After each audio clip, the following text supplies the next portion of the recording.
traffic delays for drivers trying to get into D.C. You're looking live right now at 395 in traffic. You can see just creeping along there, barely moving. It's all because of that trucker demonstration. They have been in our area for weeks now. Thank you for being here with us. I'm Lorenzo Hall. And I'm Charlotte McBride. Trucker protests have been making their way around D.C. the past few days. But this afternoon, we saw a major traffic jam. As you can see there, earlier police were blocking 395 northbound at the 12th Street exit number 3. This was to stop that truck convoy from entering the district and causing more traffic trouble. Oh, it makes my heart sing just to watch that. Welcome to Good News Friday. We are not the corporate media. We are independent journalists on this channel. We work for you. And in order to make sure that that is cemented firmly in our show and in our scheduling and in our production and in what we cover, we read your emails. Sitting before me right now is an email from Julia Murphy. Julia Murphy writes and says, "First off, love watching your show. Your enthusiasm. American people is just awesome." Great. Thank you, Julia. "I'm writing to tell you that you should do a story about the truckers' people convoy. It's an amazing group of Americans trying to stand up for everyone's rights and freedom. They need honest, truth-speaking people to share their stories and what they're about." Well, Julia, we read your email, and we also read the email of other patriots who have been writing us. For instance, Pamela Boudin says, "The truckers would love some coverage. Can you please cover that?" Pamela Boudin, who is a retired educator. And many other fantastic patriots who have written us. We can't read all the emails right now, but those are at the top of the grab bag asking for coverage of this event. And I gotta tell you, dear viewer, dear listener, dear patriot, we're not trying to not cover this event. We are simply trying to keep up. And that's why we love getting checked and we love getting feedback. Our email is benny@bennyjohnson.com. Please write us. If you see a story that we're missing, please write us. We are proud to cover this incredible event if you haven't seen it, and you probably haven't for two major reasons. One, because, well, the world sort of blew up right around the time of the patriotic trucker convoy coalesced around Washington, D.C. And two, the press don't want to cover this story because they saw what happened in Canada. Now, we gave a ton of coverage to the Ottawa trucker convoy because that was the leading story in the world, and they needed patriotic voices to speak up on their behalf. And we support them, and we support the American trucker convoy as well.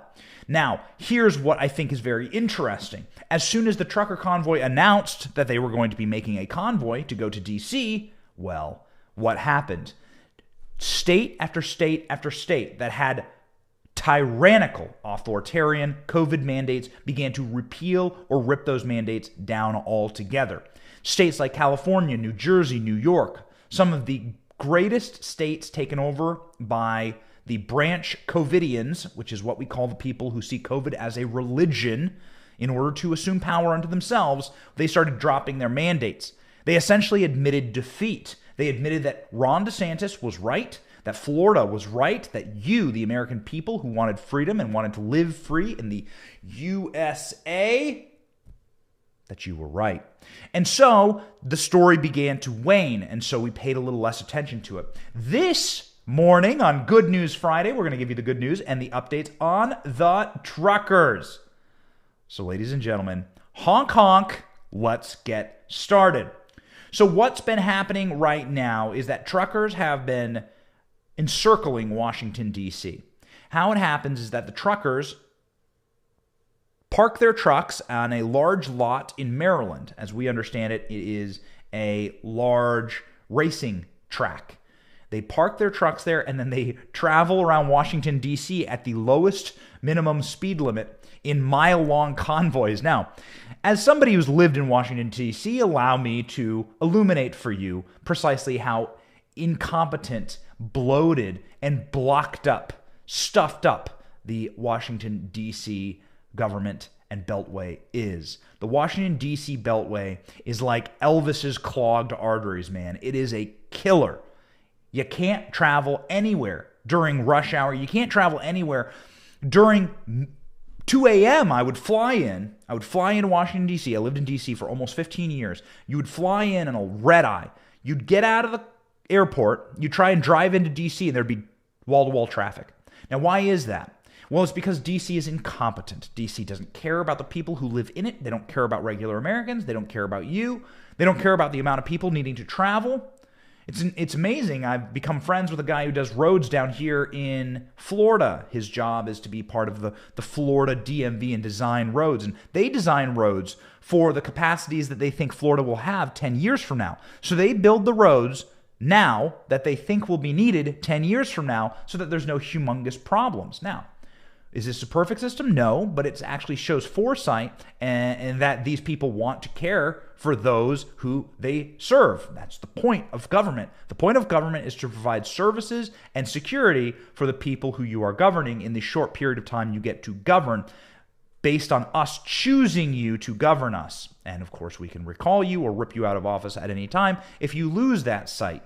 Washington, D.C., of course, has lost that site and is demonstrated perfectly in how Washington, D.C.'s road systems are designed. They are catastrophic. They are historic, actually, for being the worst traffic per vehicle in all of America. You can sit in 5, 6, 7-hour traffic, no problem, on the wrong days going through Washington. And of course, these are complicated extraneously by motorcades and some of the other goofy things that go on inside of Washington, D.C. When the president needs to jet somewhere or when a member of Congress needs to go somewhere, they'll shut down all the lanes. And ladies and gentlemen, I mean, it's just backed up. It's a clogged up mess. So I say all that to say that the D.C. truckers, boy, have they hit the nail on the head here. Boy, howdy, because it's already a nightmare and they are making that nightmare worse and they are bringing it to the people who have made a nightmare for all of us in this country. God bless our truckers. God bless the politicians that are going out and meeting with them. We have some clips of that.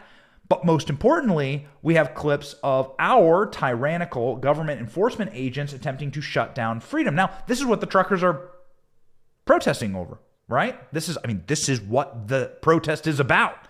These fantastic, patriotic, brave truckers are out there standing up for all of us because our freedoms were ripped away by a teeny little group of authoritarian tyrants inside of our government. And that's what's starting to happen to these truckers, so we want to play this clip for you now. The problem, for a paycheck over your freedom? Really? I got you. What about our kids? What about your kids and your kids and your grandkids? We don't. Guys, come on. 695 is closed to the commercial vehicles. Well, it's closed to You're all gonna traffic. have to go. Well, it's closed to all traffic. So this is You're gonna have to you go taking northbound on directions from? 295. For how long? My boss is going to eventually boss? tell me to start arresting people. Who's your boss? On what Can ground? we I talk don't on wanna what do that. grounds? On what grounds? You are impeding a Is Department of highway. Homeland Security involved? By your vehicle stopped right here. You're failing to obey a lawful order. What's the How's it lawful order? On what To grounds? remove your vehicles from the roadway through 295 northbound. On what grounds, sir? What legal grounds? That do is you block the roads? that is the open roadway right So now. who's sending you these directions? It's the Metropolitan Police Can you bring them Department. down here? Expect heavy traffic delays and road closures along inbound 395 from Virginia into Washington, D.C., the Metropolitan Police tweeted in Washington, D.C. Yeah, these trucks are shutting things down in our nation's capital. The other thing is geographically, Washington, D.C. sits kind of like in a peninsula. You can think of Washington, D.C. as a peninsula. It's flanked on both sides by rivers. It was chosen for this exact reason, so that it would be sort of an in-between area. The battle for where our nation's capital would be was actually a very fascinating and interesting fight. They chose a horrific plot of land that was swampy and miserable in order to keep politicians out of Washington, D.C. Washington, D.C.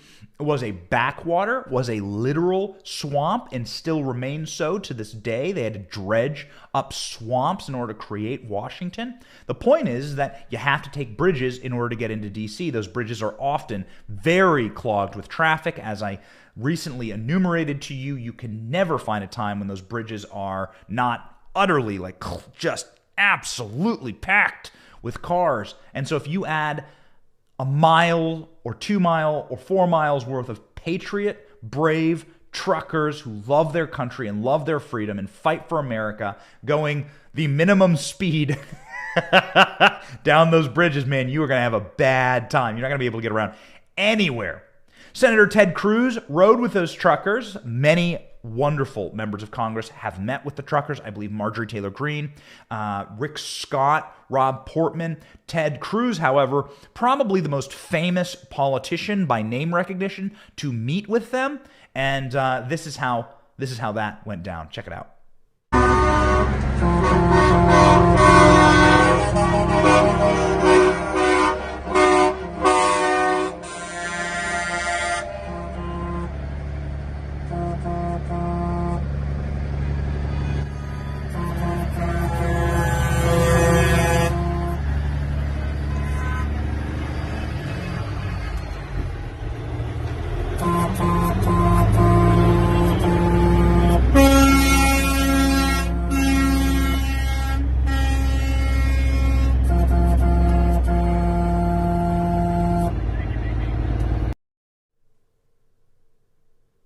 Honk, honk, honk. You love to see it. Thank you, Ted Cruz, for standing with these patriot truckers. We want to cover this story. We love these truckers. The reason why is this. The left thinks that because they studied some type of gender biology, lesbian basket weaving at Oberlin College, right, in Ohio, that they have some sort of value in society. Sorry to break it to you, but you actually don't. The people who make society run are people like you, people who create things. And by that, I mean literally the greeters at Walmart who do something constructive in society, and I mean the mechanics, and I mean the plumbers, and I mean the truckers, and the people who make the food available to you in your stores. Thank you, truckers. Thank you, mechanics. Thank you, nurses. I married a nurse. Why? Because, one, most beautiful woman I've ever met in my life. Two, man, nurses are just the best. They are giving, they are loving, they are caring. There are so many positions in this country of people who deserve our gratitude and our appreciation. And so we thank you, regular Americans who make this country work. You, the pipeline workers, and the people who make society function. You are the people who are the backbone of this nation, and you are the ones who, if you decide to make your voices heard, can actually shut ish down. You hear this all the time whenever these radical pink hairs come in to try and protest a conservative speaker on campus. I've been one of them, by the way. They come in to try and shut ish down, right? They say, we're going to shut it down. It's a family show. We're not going to swear on this show, but you can assume what they're saying. You've heard the chants. We're going to shut it down. They can't shut anything down because they don't create anything. You are the ones who create things. These truckers are the ones who create things. The backbone of this country rests upon their shoulders, and they uplift all of us. And so we are appreciative to them and of them, and we say Godspeed to the truckers. The people who are the very opposite of the trucker convoy are the political parasite class. The political parasites are the ones who actually live on the underbelly of the incredible society that we all created through our hard work and our ancestors created through their hard work. You think it was easy to come to America? How did your family come to America? Are you a first-generation American? I live among them. All over the place in my neighborhood are Cuban Americans who are first generation, and damn it, do they love this place a lot. They love it more than some native-born Americans who live in Vermont or Manhattan and have had a silver spoon in their mouths, and it's disgusting. Actually, the people who love this nation the most are the legal immigrants who understand what true oppression is. And ladies and gentlemen, I'm proud to be neighbors with so many of them here in Tampa. I'm sure you know some immigrant stories and some people who are very, very proud of this nation.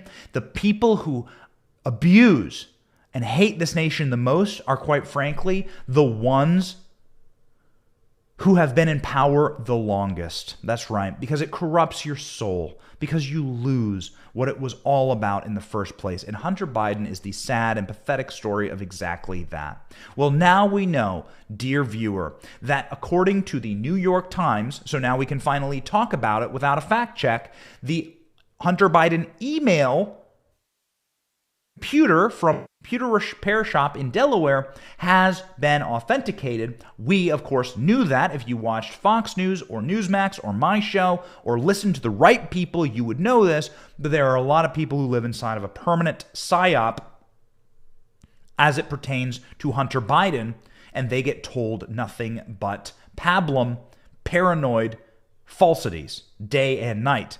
The perfect example of this is 60 Minutes, who went after Donald Trump for talking about Hunter Biden's laptop. Joe Biden himself called it Russian disinformation. Isn't that interesting? And now they all have to eat crow. Check this out. I think it's one of the biggest scandals I've ever seen, and you don't cover it. You want to talk about? Well, because it can't be verified. You want to talk about insignificant things. I'm telling you. Of course it can be verified. Excuse me, they found the laptop. Leslie. Can't be verified. What can't be verified? The laptop. Why do you say that? Because even the it's family verified. hasn't. The family on the laptop. He's gone into hiding. For 5 days, he's gone into hiding. He's preparing for your debate. Oh, it's taken him 5 days to prepare? I doubt it. I doubt it.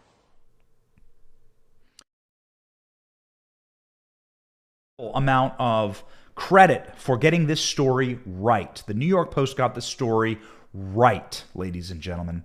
They deserve the credit. They broke the story. They put their journalistic integrity on the line, and it is now a shining bar of gold. All of you, be shamed. This is how you rig an election. This is called rigging an election, all right?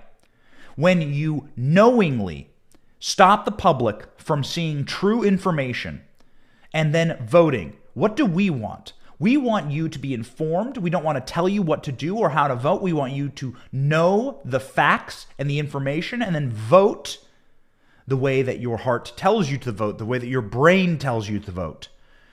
The only way that you can truly rig an election is to keep information from the American people. And this is a perfect example of that. This is a precise moment when the election in 2020 was run afoul. You can see it on Twitter, all across social media. This story was banned. This story, you weren't allowed to tweet the link. Egregious. 50 plus members of the intel community came out and said that this is Russian disinformation. That's a lie. That was a psyop. That wasn't real. Where are they going to be held accountable? These are the people in charge of your intelligence agencies not knowing what the difference between Russian disinformation and an authentic laptop is. And by the way, on that laptop, let's boil it down. There's a lot of grotesque and disgusting images and so on and so forth. Hunter Biden, clearly a fallen, sunken person who, I personally believe has very bad and demonic forces in his life that lead him to, led him down some horrible paths. But what is really there is not us making fun of Hunter and his horrible cocaine and drug habits and his horrible sexual dalliances. By the way, where is the Me Too crowd on this? There are some despicable images of Hunter and women and degrading images of Hunter and women on this laptop. We did a live the other night about Joe Biden talking about revenge porn. Yes, that's a terrible thing when that happens. Yet here's a laptop full of photos of his son engaging in exactly the kind of explicit and despicable content that Joe Biden is talking about, degrading to women. Where are you, Joe Biden? Joe Biden is the guy who championed some of the harshest drug penalties in all of America and wants to go after people who abuse our ATF system. Hunter Biden abused the ATF system by leaving a handgun in a dumpster that he illegally acquired by lying to the ATF, and Hunter Biden is an illicit drug user. So where the hell are you, Dad? What kind of a father are you? You kind of trust this guy. Again, it's biblical, all right? It's biblical. In the Bible, Christ says, check out the fruits, and you will see if it's a bad tree. And one of the easiest ways to tell the fruits of someone's life is to go ahead and look at their children, look at the way they were raised, and check out exactly how well they're doing. Well, Hunter Biden's not doing well. But all of that aside, let's put all that aside. Joe Biden getting his own house in order before he tries to cancel Keystone XL pipeline, right? Maybe you should cancel the pipeline into your son's mouth full of cocaine and crack. But nonetheless, putting all that aside, what's really in these documents is the explanation laid bare of exactly what the Biden crime family is. The Biden crime family is a family that sells access to the U.S. government and your taxpayer dollars for a premium to foreign governments. That's what you find in this laptop. Let's just call it what it is. The bad fatherhood, the drug use, the sexual abuse, leave all of that out of it, okay? Take it all out. What is really at the core of this thing is that the Biden crime family is a racket, a mafia family, an enterprise in order to sell access to the American government and to Joe Biden and his positions of power for money. Not only do we know this through the Biden laptop, but we know this through the Obama administration, who State Department openly admits that they knew that Hunter Biden and his deals around the world were imperiling their administration and perhaps the office of the vice president. You don't want to take my word for it? Are you a lib watching right now? First off, thanks for watching. We appreciate open dialogue here, but if you don't want to believe me, lib, believe your boy Obama. I'm sure you think very highly of him. Even the Obama administration thought that Hunter Biden needed to be put on sanctions in order to keep him from embroiling the office of the vice presidency inside of FARA violations, which is a violation of doing exactly that, acting as a foreign agent and selling access to the United States of America. So that's what's on this laptop. Let's go ahead and read from the New York Post. The New York Times decided more than a year later that Hunter Biden's business woes are worthy of a story. In a deep piece in passing, it notes that Hunter Biden's laptop is legitimate.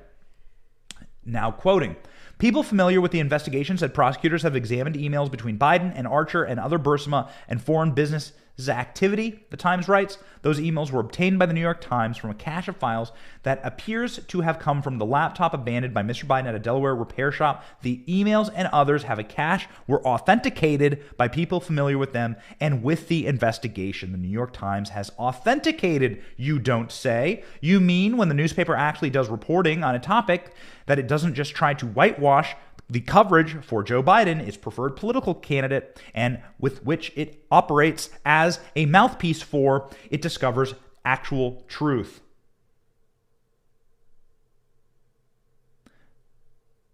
Ladies and gentlemen, when you hear that the 2020 election was not on the up and up, and when you hear that there was a very, and I'm putting it in their words, a cabal of powerful people who colluded in order to keep this election and the information that is important and that is deserved to be before the American people before they make a choice as to which direction their country went. And boy, howdy, are people regretting their decision. I regret voting for Biden is one of the top trending hashtags almost every single week on Twitter. I regret my vote for Joe Biden. People say it day and night. People feel snookered, bamboozled. And in fact, a poll said that some 16 to 18% of people, if they had known about the Hunter Biden laptop, they didn't know about it when they voted. If they had known about it and the corruption of the Biden family, they would have voted differently. Or they wouldn't have voted at all. And that would have been more than enough to give the margin of victory to Donald Trump soundly and handily. Why didn't they know about it? Well, you know the culprits, and you know precisely why they didn't know about it. Roll the tape. Information that he knows to be fabricated and supplied by a foreign intelligence service. And despite the warning, he's still doing it. You have said this entire thing is so obviously a Russian plot. It's sort of a crazy quilt at this point, which has all the hallmarks of Russian disinformation. That said, it wasn't for lack of trying. Rudy basically functioning as a Russian asset by pushing Russian disinformation. CNN reported on Friday that U.S. authorities are seeing if those emails we just talked about are connected to an ongoing Russian disinformation effort.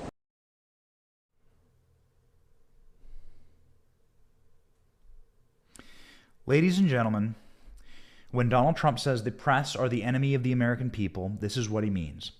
They are lying to you, and they know they're lying to you. They want you to be deceived. This is how it happens. This is how an election gets rigged against the American people. Never in my life have I seen anything this egregious. Now, I did live through, I was very young at the time, Monica Lewinsky scandal. And the Monica Lewinsky scandal, very similarly, had Newsweek, back when Newsweek was a respected publication, try and halt that story. They sat on it. They didn't report it in order to protect Bill Clinton. Matt Drudge is the one who reported it, and then that led, of course, to the spiraling Clinton scandal. It got Clinton impeached, and so on. That was another example of a bombshell story where the corporate press colluded in order to protect a Democrat president. You know it. You've seen it with your own eyes. Remember what Hunter Biden was doing in Ukraine, what Hunter Biden was doing illegally around the world on behalf of his father and that Biden family is what got Donald Trump impeached. It was so damning that they impeached Trump for asking questions about Hunter Biden's business relationships around the world. Donald Trump wanted an investigation into the Biden family corruption in Ukraine. There should be an investigation. That is precisely what should happen. Of course, we'll never know now. But all Donald Trump was asking for is an investigation into the corruption, and it got him impeached. That's how dangerous it was. This is how damning the documents on this laptop are, and now that they are real and verified through Department of Justice investigators and through the New York Times and through the corporate press, well, we'll see what happens for the Bidens. I don't know, man. I think this could go really badly for them. The signs that I'm seeing, I'm not sure this is going to end well for Joe Biden. We'll see. I have my own thoughts on this. Perhaps I'll save them for later. Jen Psaki, for her sake, put up a tweet saying that the Biden laptop was Russian disinformation. This is what they do. This is the play. They go to these former corrupted intel officers, and then they tell them, you're going to write this letter that says that this is Russian disinformation, and then we're going to be able to point to it. It's called the wrap-up smear. The wrap-up smear is you take a lie, you shop that lie through the press, and then when someone asks you about the lie, well, you point to the press and you say, well, look at this. Hunter Biden's story is Russian disinformation, dozens of former intel officers say. What a corrupt and wicked system we live inside. What a corrupt and wicked place and wicked people that are in charge of this nation. It's not the nation that's bad. It's the people ruling it. Remember that. Keep that in mind as it pertains to Russia, as it pertains to Ukraine, as it pertains to these countries like China. You mustn't look at the people and the population. By and large, people are good-natured, happy, and don't want war or horrors or bad things for each other. We want to live in peace. It is the corruption at the top that must be uprooted, root and stem. Jen Psaki is a known liar. Peter Doocy proves it. Go. The president has said, and you have tweeted, that allegations of wrongdoing based on files pulled from Hunter Biden's laptop are Russian disinformation. There is a new book by a Politico reporter that finds some of the files on there are genuine. Is the White House still going with Russian disinformation? I think it's broadly known and widely known, Peter, that there was a broad range of Russian disinformation back in 2020. Okay. Ooh, she did not look happy about that question, and she certainly was not happy when Jen Psaki turned into a molten mountain of lava spewing out of a volcano on fire yesterday when she was asked about the laptop's authentication by the Justice Department and by the New York Times. Check it out. The New York Times has authenticated emails that appear to have come from a laptop abandoned by Hunter Biden in Delaware. The president previously said that the New York Post story about this was a bunch of garbage and that it was a Russian plant. Does he stand by that assessment? I've pointed to the Department of Justice and also to Hunter Biden's representatives. He doesn't work in the government. Go ahead. Well. Sounds like somebody doesn't want a story to continue to boil up. Why is that? Because this story is so damning and so harmful to the Biden family because it exposes precisely what that crime family is. It's a pay for play. This is a classic thing inside of Washington, D.C. Pay for play. You pay in order to get access. It's corrupt. It's illegal, of course. And the Biden families were the masters of it. They don't want this laptop out. They don't want the story out, and they know how damaging it is. Get ready. Jen Psaki's going to leave. Trust me. Trust me. Jen Psaki is going to abandon this White House soon. She's out of there. She's not going to get dragged down in this. She doesn't want to be on the record talking about this laptop because every single one of them knows that this is a toxic uranium dump atomic weapon that is going to blow up, and it's going to take a lot of people with them. They want to get out of that blast radius, and they're going to start fleeing. You're seeing people drop like flies. Kamala Harris has lost more staff this week. Joe Biden lost his #1 COVID advisor and spokesperson this week. You're going to start seeing people get out of the blast radius and fast. According to the New York Post, the Times cast doubt that there was ever a meeting between Joe Biden and Burisma officials. Of course, the laptop now confirms this. The Times ran as Joe Biden's stenographer for the 2020 election. In the heat of the presidential race of 2020, the Times never missed a chance to cast doubt on the laptop, saying that the information was purported, or quoting a letter from former Democratic officials who claimed with no evidence that it was Russian disinformation. These are former intel officials who have no idea what Russian disinformation is. Can you believe that? We trust them with the safety of our country. And they're not that stupid. Unless some of them are dumb, but some of them are actually very high intelligence people and are very scary because of it. They did it because they wanted to knowingly lie to you in the name of your intelligence agencies. When was the last time that happened? Well, it's pretty much been happening your entire life. Your intelligence agencies and your federal government has been lying to you your entire life. I don't care how old you are. They've been lying. Why is it unsubstantiated? The New York Post asks. Because of the willful ignorance of the Times and their lack of curiosity. Hunter's business partner, Tony Bobulinski, came forward immediately after the Post's report and confirmed that the emails were legitimate. The Bidens didn't even deny it was true. They just deflected with the media's help, saying it was a dirty trick. The press mostly ignored it. We have that clip.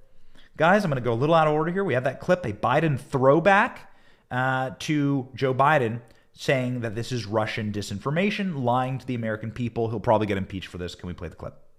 Thank you. Mr. Russian disinformation, Mr. President-elect, do you still think that the stories from the fall about your son Hunter were Russian disinformation at a smear campaign, like you said? Yes, yes, yes. God love you, man. You're a one-horse pony. I tell you. Thank you. Thank you.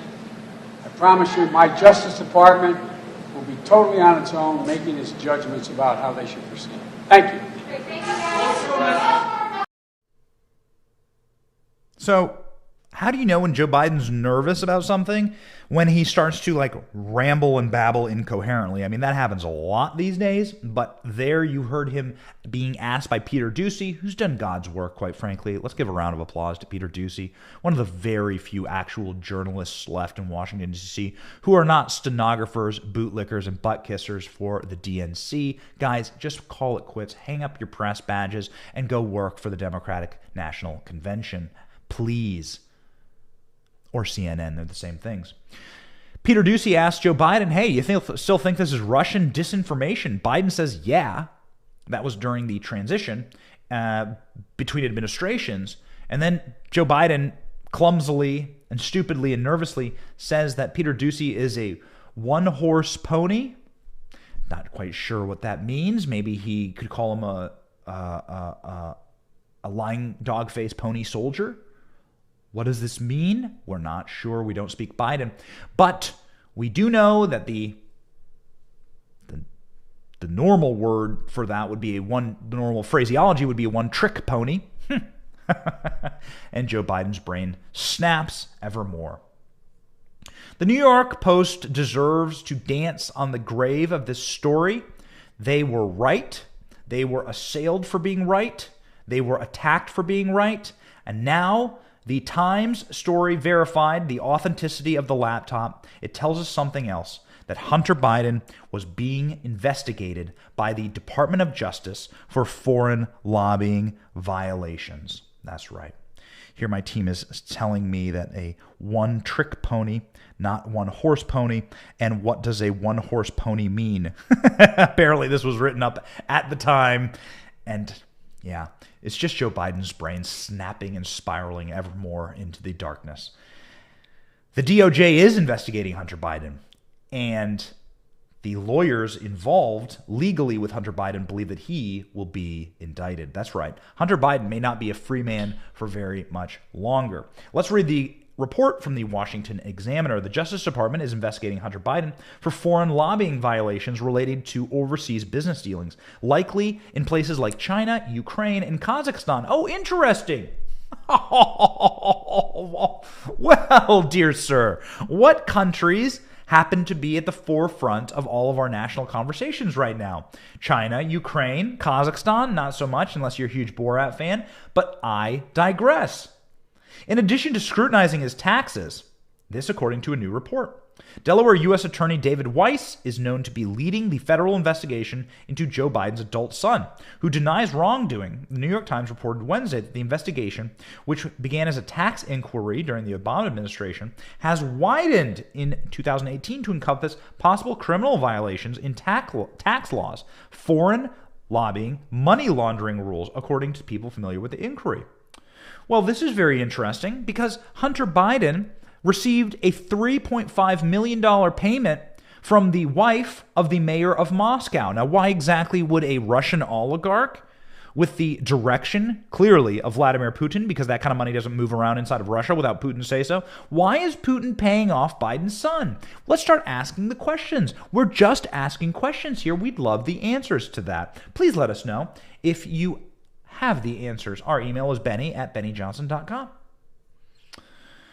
The report said that Hunter Biden's extensive work with foreign businesses came under scrutiny from prosecutors looking into whether he should have registered with the Department of Justice under the Foreign Agents Registration Act. What that means is if you go do business, let's say you're a lobbyist for China, right? I mean, that should be illegal, but if you're a lobbyist for China, you should be able to go in and register with the Department of Justice as an agent of China, right? You say, hey, I'm going to be lobbying on behalf of the Chinese government, and I'm going to be the one who's going to be doing this inside of our country. I'm an American citizen. I'm going to lobby on behalf of China. That's legal.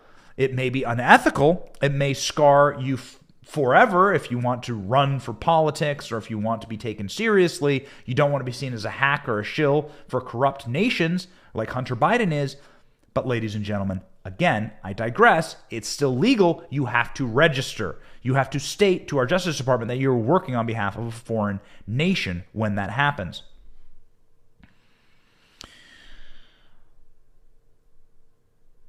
So the report says this, that Hunter Biden's extensive work with other nations was done illegally because it intentionally violated the FARA Act.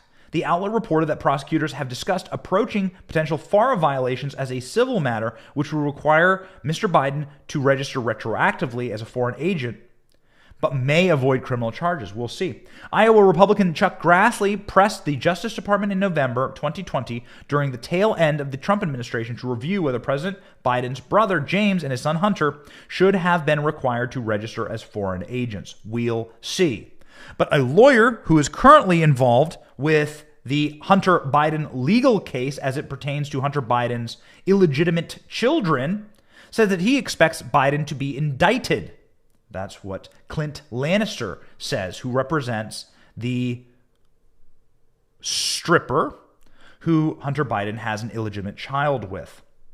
Her name is Robert, and he says that in complying with the subpoena and turning over a significant amount of Hunter's financial records, I expect him to be indicted, the attorney said of Biden. Just based on what I saw in his financial records, I would be surprised if he's not indicted by federal officers. If Biden were indicted, he would likely be convicted. Federal prosecutors tout an over 95% conviction rating.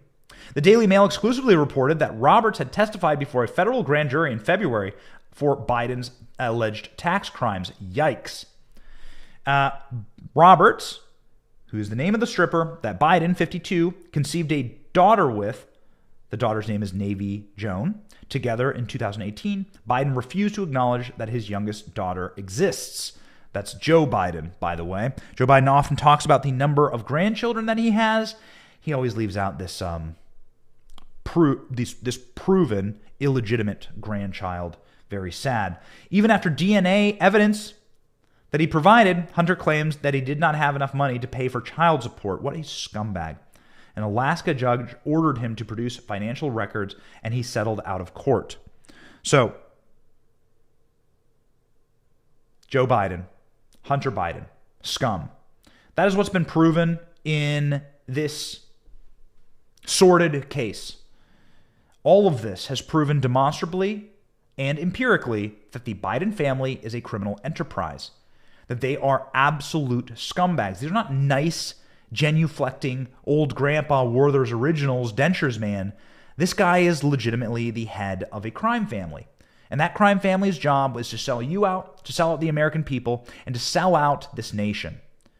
The purpose of Hunter Biden was to do all the dirty work. He was the muscle, if you can call him that, to do all of the dirty work for his father, Joe.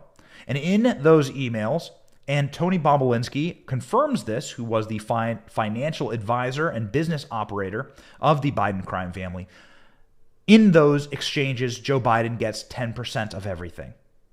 That's how it works. I've done enough of a job in the political sector, and I've done enough work in Washington, D.C. to understand that, ladies and gentlemen, this is how it works. Corrupt deals and every business deal gets kickbacks, clapbacks, givebacks, everything. Every dollar raised, every bit of business is done on an extreme corruption mechanism. It's wrong. It steals from the American people. It happens on both sides. This case is particularly egregious, but it robs from you. You should be frustrated. You should be irritated, and Joe Biden should be impeached. You should be enraged that all of this is coming true, that you were lied to, and that these people colluded against the will of the American people to put criminals in office. But there is brightness in our country, ladies and gentlemen. As we look at the 2022 election polling, it is looking better than ever for freedom-minded people. The trucker convoy continues to roll on. The COVID mandates continue to collapse and fall. The regime itself will implode on itself. And ladies and gentlemen, all America's ever needed is a couple of sound patriots to stand up and say no more. No more. Benjamin Franklin says those who would willingly sacrifice liberty for freedom deserve neither, and we won't sacrifice either. We believe that this nation is strongest when the American people decide to get up and to change the things about it that we don't like. So that's what we're going to do. It's going to be peaceful. It's going to be beautiful. It's going to remind us of those truckers rolling down the road. And ladies and gentlemen, the time has come for people to see what has been evident to you and me. It's time for the normies to understand. This is a country that can be reborn and remade by a couple of patriots who just want to see their country live on and to pass on a good nation to their kids. And that's what we intend on doing. So have a wonderful weekend. My name has been Benny. This has been The Benny Show. Good news, good news, good news. God bless you. See ya.